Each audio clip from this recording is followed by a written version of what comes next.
Mga kastorya, nakakataba ng puso. Inspired kay ko karon, nakita na ko ang ako ang picture, winning picture.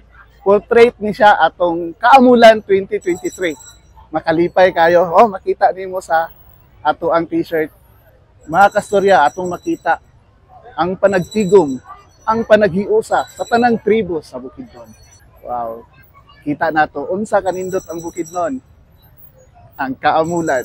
Ug dinhi mga kastorya, makita po nato ang winning pictures sa events category ug street dancing category.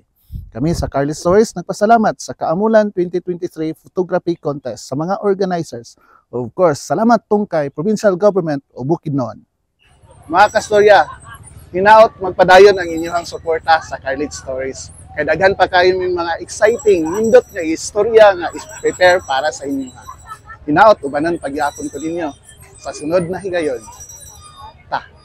Carly Stories po. Salamat tungkay sa pag-uban.